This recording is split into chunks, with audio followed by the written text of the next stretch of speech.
The first row of my wedding was empty. Not one of them came. My mother, my father, my sister, Olivia. While I was standing at the altar, my hands shaking, they were 30 miles away, cutting a cake for her. My phone buzzed in my pocket, right as I was about to say, I do. It wasn't an apology. It was a picture from my mom, captioned, "Look, the whole family's here." We'd sent the save the dates a year in advance. A year. When my sister Olivia announced her epic 25th birthday party was on the exact same day. I thought it was a joke. "Ryan, you don't get it," she'd said on the phone, her voice like ice. "This is my day. It's a huge milestone. Just move your wedding." I laughed, but the line went cold. "Olivia, the deposits are paid. The venue is booked. We are getting married." Then my mother called. Not as a mother, but as an ambassador. "Your father and I are disappointed in your selfishness, Ryan," she said. "You're putting us in a terrible position. Olivia's party is a once-in-a-lifetime event." I told them my wedding was also a once-in-a-lifetime event. They told me to stop being so dramatic. I held out hope until the music started. I kept looking at the door, picturing them rushing in, flowers crushed, saying, "We're so sorry, we're here." But they never came.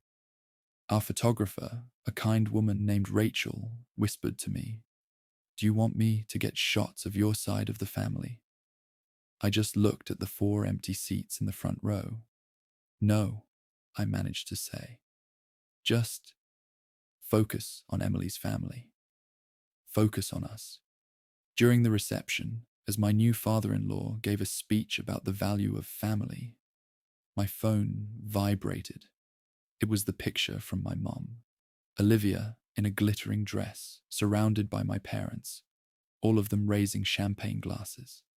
"Look, the whole family's here."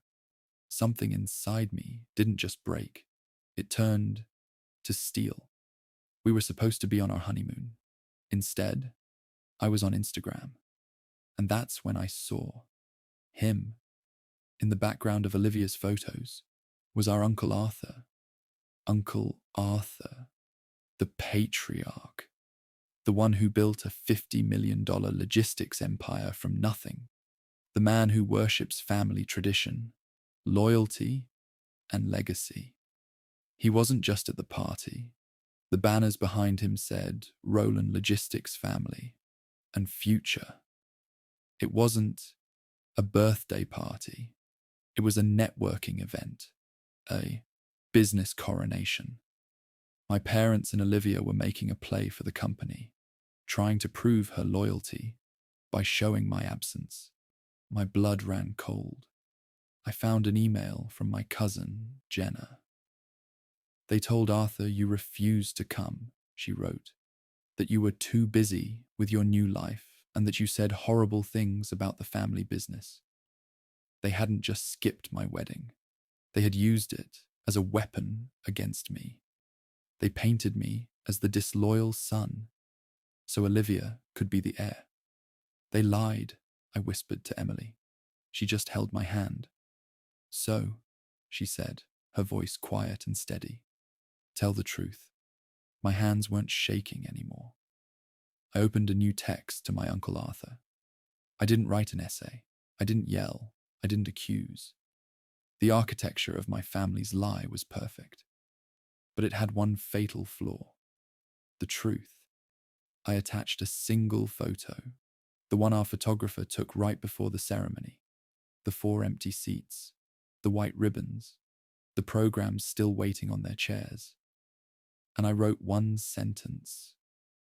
"I'm so sorry I missed the birthday party. I just got married. This was your seat." I hit send. My phone was quiet for 10 minutes. And then it didn't buzz. It exploded. My mother, my father, Olivia, my mother again. Voicemail after voicemail. each one more frantic than the last. I didn't answer. I just listened. A final voicemail from Olivia. This one not angry, but sobbing. He left, Ryan. Uncle Arthur just walked out. He said the family is broken and he's revisiting his succession plan. What did you do? The once-in-a-lifetime event was over. The inheritance they had betrayed me for, Pabuan, gone. They didn't just lose the company. They lost their reputation. They lost the lie they had built their entire lives on. We never heard from Uncle Arthur directly, but 2 weeks later, a check arrived. It was for the exact amount of our wedding, down to the cent. The memo line just said, "Congratulations. Family is everything. We bought a house with it, a home. My old family left my front row empty, thinking it would break me. And it did, for a night. But they forgot. Emptiness leaves a lot of room for truth, and it leaves you free to build a new life with the people who actually deserve a seat. So I have to ask you, have you ever had to be the one to finally tell the truth, knowing it would burn everything down?